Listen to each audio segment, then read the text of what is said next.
This must be our crossing.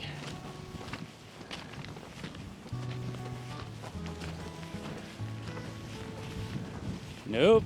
No?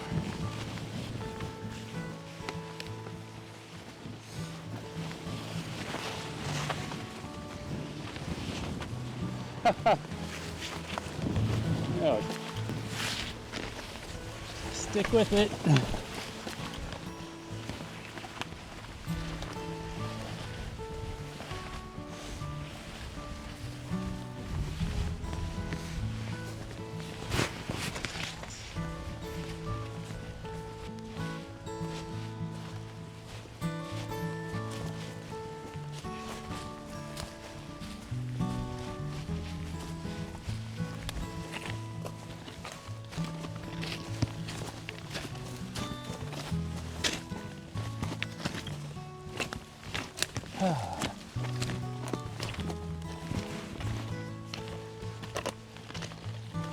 Where are we going?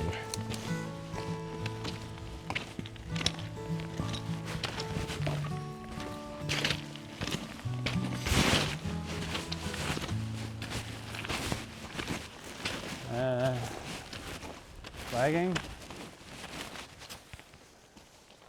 Down here. This looks like a trail down here. Yep. Okay.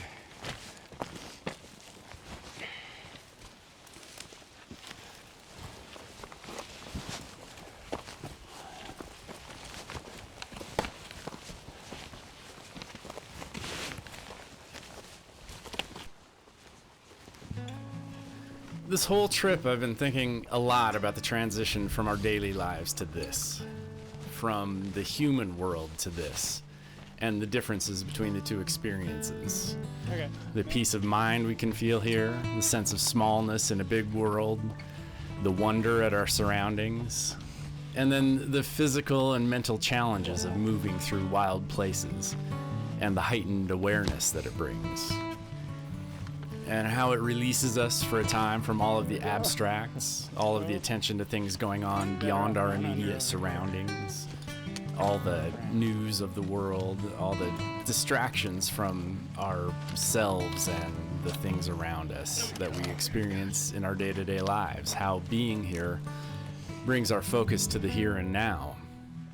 All of it combined creates a feeling that once you experience it, you simply want more of it throughout your life, whether you're at home or in wild places.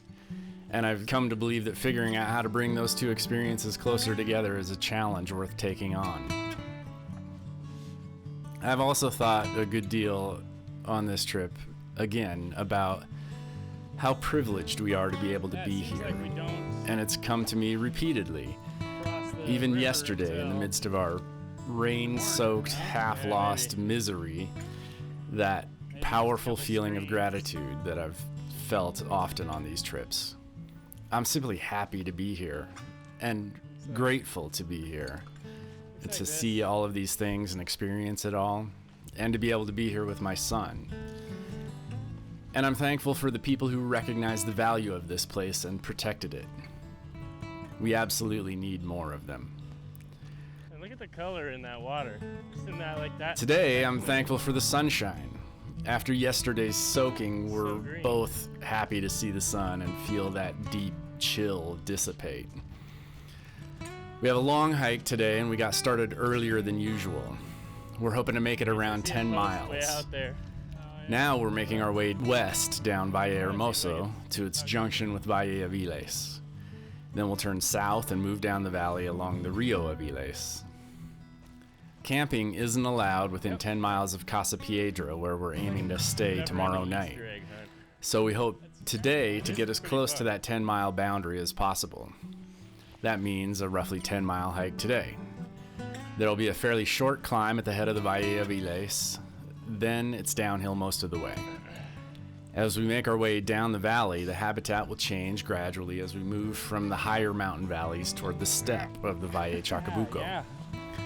With the change in habitat should come a change in wildlife, and we're hopeful we'll see more the closer we get to Valle Chacabuco.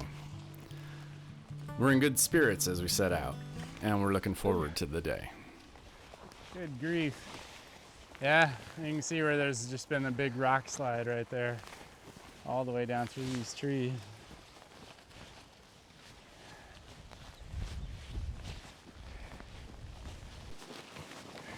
Not totally sure.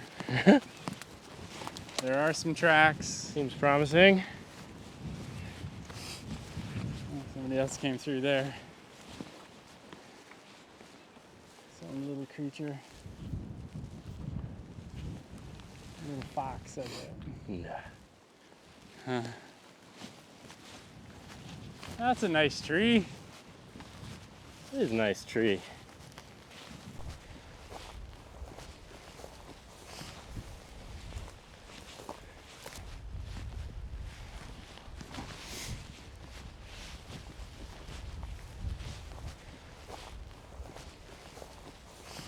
Oh, out there. You got it? Yep. Nice.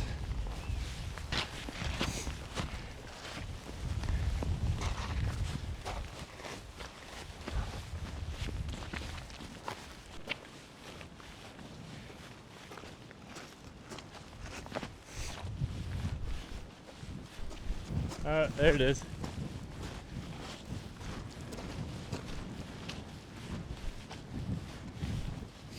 Left turn seems to be close. Although Yeah. I don't know. Could still be a mile. we are learning the distances are Yeah. hard to gauge here.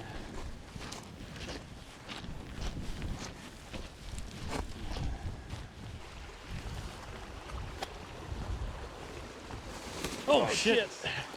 All right. Whew. Yep. Didn't even get my feet wet. Wow, I was lucky. that was close. Yep. Can we step down here? Yeah, looks like it. Okay, maybe I got my foot a little wet.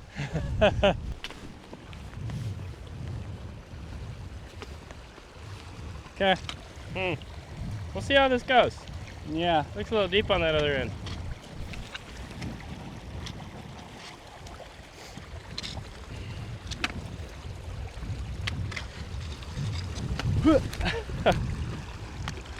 Nailed it.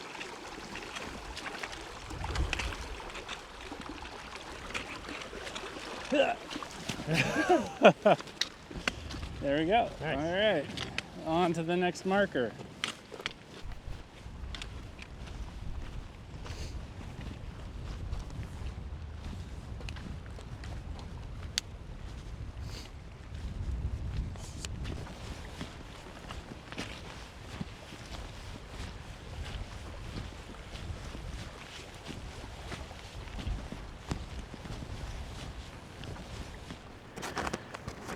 Oh, sun feels nice.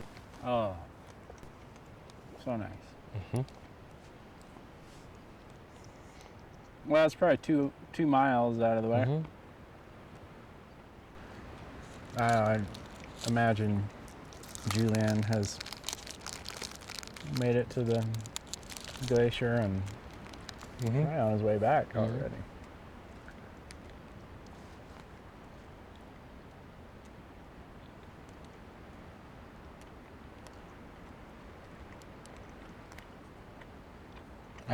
I liked that. You know, none of our other hikes are anywhere that has, or so far, has like a designated spot to camp. Yeah. Yeah. So you're kind of bound to meet people, but it's just interesting to. He's like the first person on any of these hikes that we've had a proper conversation with. Yeah. Totally.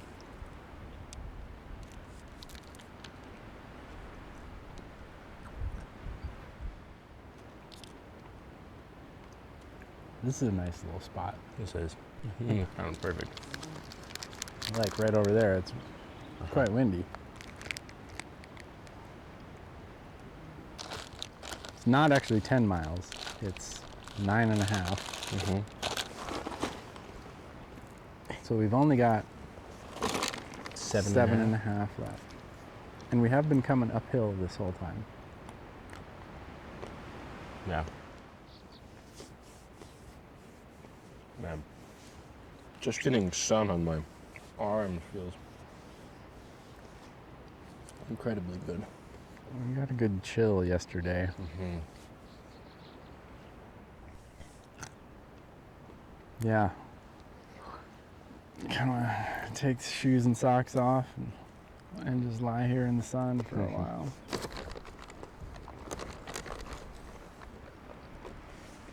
But we probably shouldn't. Yeah. Keep going.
Suppose this is our last view of this valley? I was kind of thinking that, huh?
This is really cool. Being in this forest. The primary tree found in Patagonia is called the Lenga. And the Lenga is a beech tree that on average grows to about 115 feet and has adapted over generations to survive in the super long, harsh winters of southern Chile. It is an incredibly hardy species, and it tolerates temperatures as low as negative 30 degrees Celsius, and it's the primary food for the endangered southern way mule deer. The Ñirre trees, commonly known as the Antarctic beech, are a smaller, scrubbier relative of the Lenga. The tree gets its name from the Mapuche word for fox, so called because foxes tend to burrow under them. Similar to the Lenga, the Ñirre is very hardy, and both trees are often covered in snow for more than half of the year. And at this elevation, Ñirre trees tend to grow lower to the ground. These trees, combined with the Coigüe tree, make up the Andean Patagonian forest, and they are unique to this area. The amount of moisture that these forests receive yearly is impressive. In addition to snow and glacier melt, they can receive up to 8 inches of rainfall annually, which makes for an incredibly nutrient-rich and dense forest that is home to more than 370 species of plants. Those plants form the foundation of a biodiversity in Patagonia, feeding and supporting species such as the puma, the red fox, the way mule, and a host of bird species, including the Andean condor, the Magellanic woodpecker, and the pygmy owl.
So this is the River Aviles.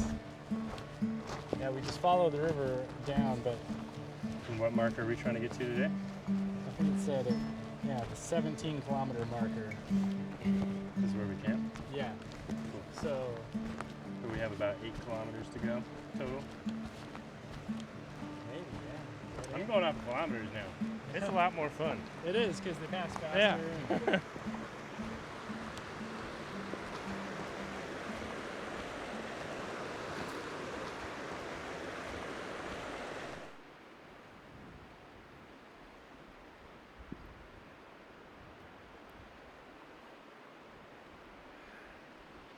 Oh, there's like a big suspension bridge that we have to go over. So like a Over a, chasm? yeah, Sweet.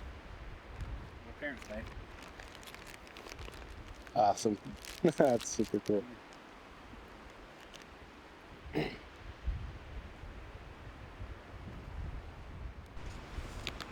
just a constant feast for your eyes. Mm-hmm. I mean, there's so much to look at.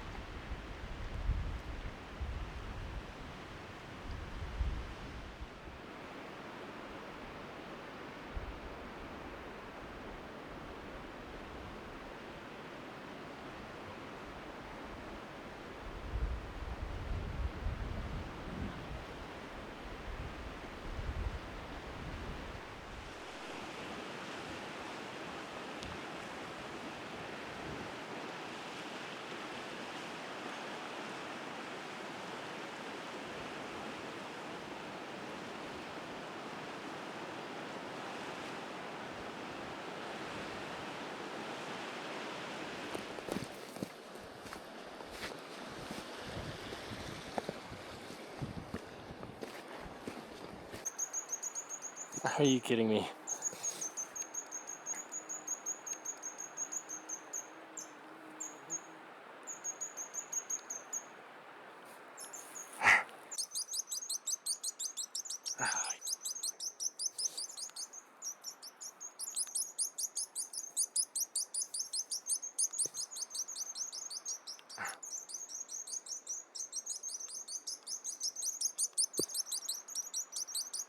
Just stay, please. Just for a second.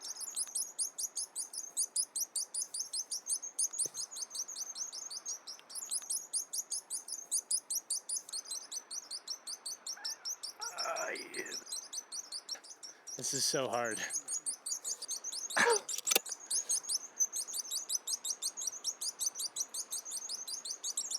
I wonder what birds are in Montana at some point and migrate all the way to Patagonia. That's a great question. We should look that up. Yeah. I would love to know that.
Yeah.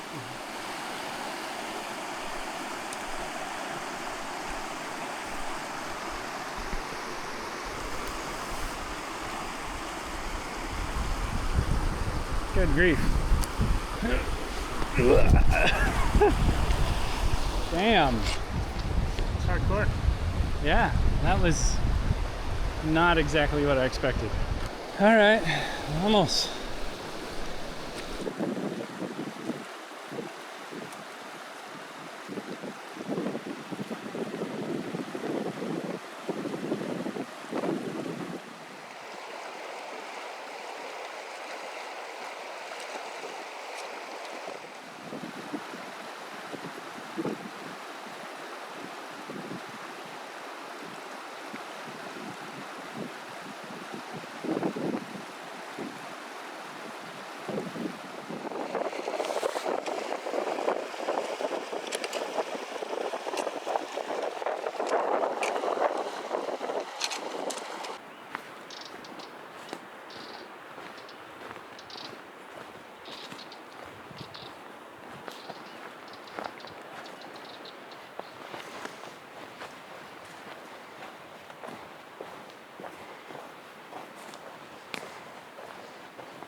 .6 kilometers is a mile.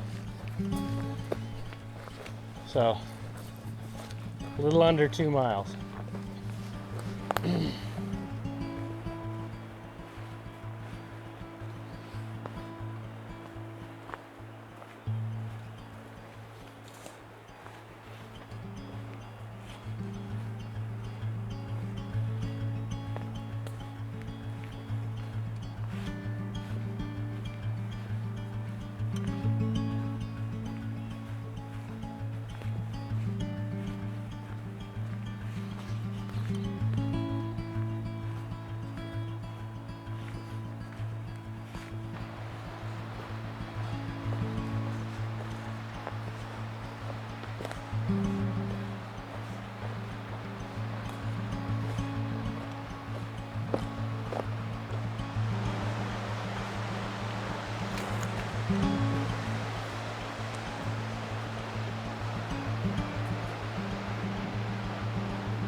And these days flow by, often quietly, punctuated by so many small, beautiful moments. But there's a steady forward motion, a rhythm to your progress. And it is, for the most part, quite nice and enjoyable. And the miles just roll by and you drum on toward your next camp. And then, every once in a while, something truly incredible happens. Hey, stop.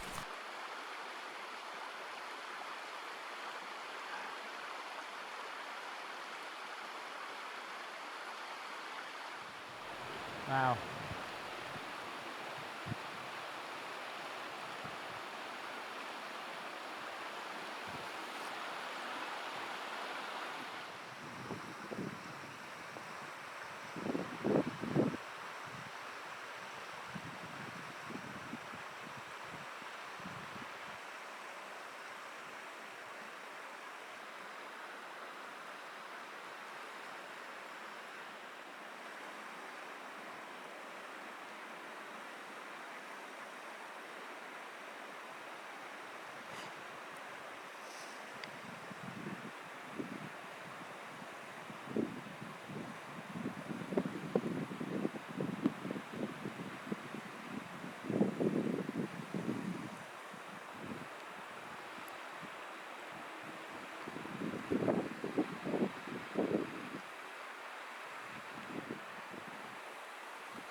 Hey, buddy. Where are you going?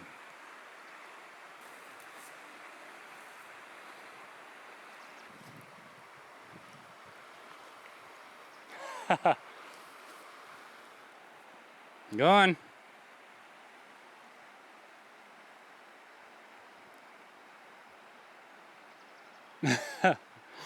You want to come this way? Why don't you come up here, Taylor? I have such a good shot of her right there right now.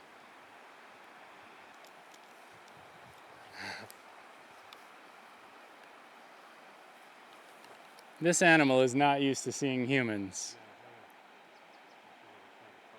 Let's go over there and give him the trail. Oop. I'm coming over here. Okay.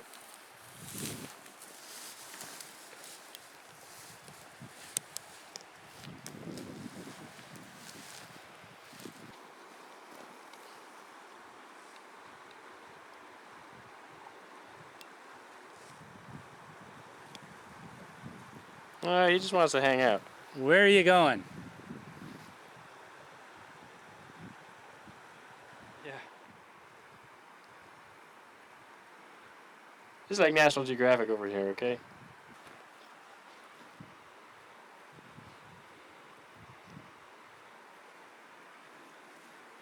Wow. It's incredible.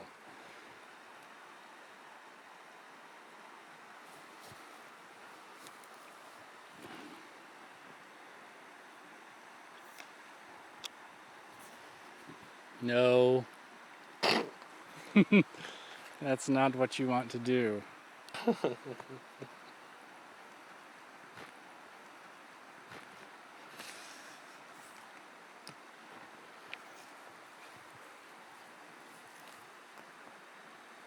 I mean, this is sweet. Truly.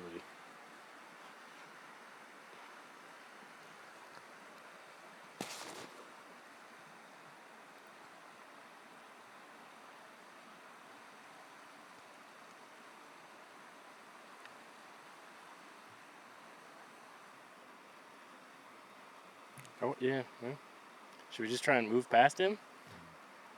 Yeah, I don't know. Here, yeah, now go that way.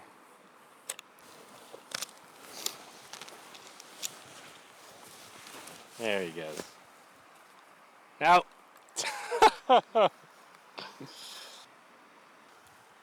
He's like, but We can be friends. yeah. They're pretty. He's interesting shape. He's Mhm. thicker Yeah. in the body than It's like a little elk. Kind of. a little bit, yeah. Move over. Okay, I'm gonna pause. You got him? I got him. Okay. I'm gonna go across the creek. Go across the creek, which seemed to be where he was going in the Mhm. first place.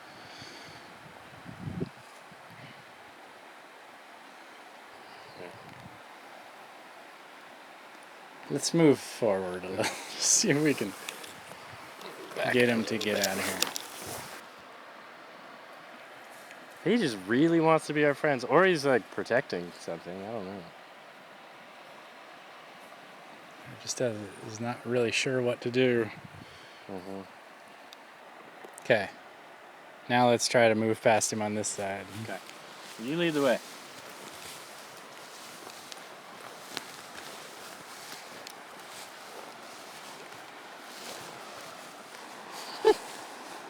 Go on.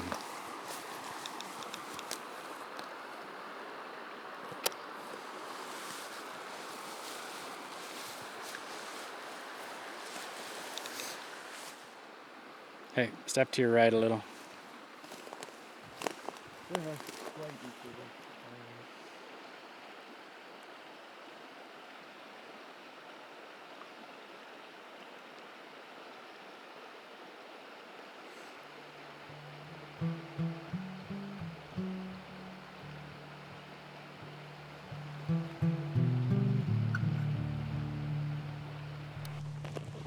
That was Crazy.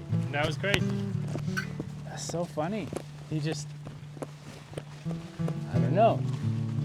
Maybe that animal has never seen Yeah, I a hope person. so. I hope it's never seen in person. I hope we're the first people it's ever seen in its entire life. Well, yeah, and it would be just fine if it lives a very long life and Yeah. never sees another person. Totally.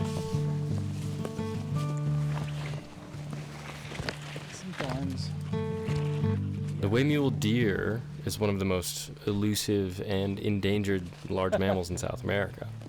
There are only about 1,500 individuals in Chile and Argentina, and their population has been drastically cut to about 1% of their original population.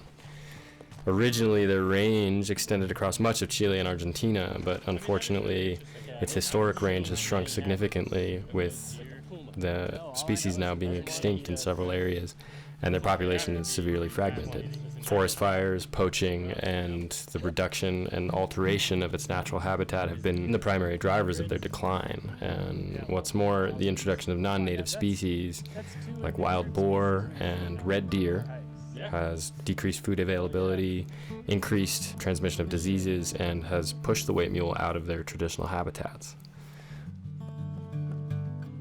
There is, thankfully, some hope for the white mule. In the last 15 years, their population has more than doubled, and efforts both international and national and private are actively working to restore their habitat and traditional wildlife corridors to kind of bring those segmented populations back together. And Patagonia Park has played a huge role in these restoration efforts. I mean, it's so interesting too, because when you are that close, like you immediately kind of form a connection with it. Mm-hmm. Like you can feel like its curiosity. Well, yeah, and it clearly wasn't terribly afraid of us. No. Seeing the white mule deer was obviously very surprising at first. You know, like, we're in this place and very, very far from home, and all of a sudden there's a familiar shape out there. You know, I've grown up, you know, learning to look for deer and elk, and whether that's hunting or spending time in Yellowstone or just being outside, it's just a part of our lives is looking for animals. And so to walk around the corner and suddenly see a deer kind of confused the brain for a minute. But as that interaction continued, it was remarkable. It's so cool. You never get to see something up that close. And I think that forming a connection with an animal like that, even in a short amount of time, makes it so much easier to care for a place, because you're able to, you know, even if it's from a deer's perspective, you have some perspective of that place and what it's like to live there, and the creatures that live there. It's kind of feeling like a river crossing. Yeah, maybe. There's a cairn on the other side. Oh shit. Might be right. 2 cairns. 2 cairns. Question is, how much water is down in this?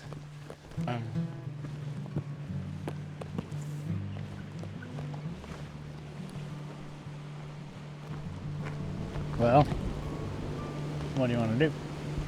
Obviously, if we stop here, we have 17 kilometers tomorrow, which is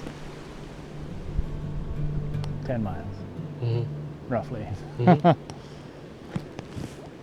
I could go either way, really. Still in walk mode, but I won't be for long. Yeah. What time is it? 7:30. I am starving. That is probably the one thing. I'm really hungry too. I mean, this is kind of hard to beat in terms of a view. Yeah, it's okay.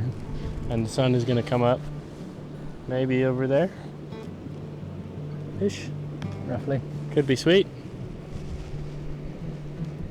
If we can find a spot that looks good for the tent, I'm down to stay here and cruise tomorrow. All right. Well, let's see what we can do.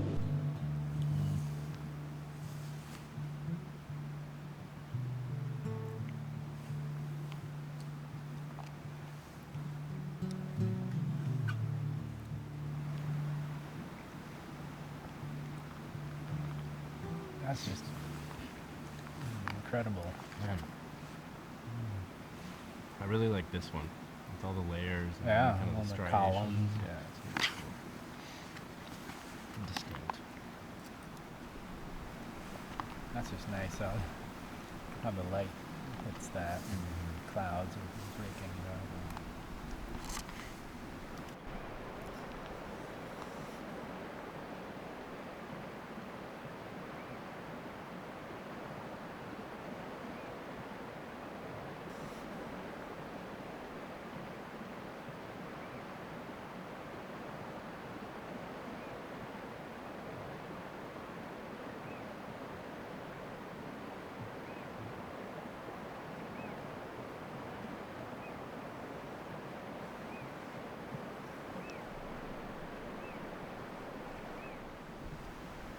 Well, it was a good day.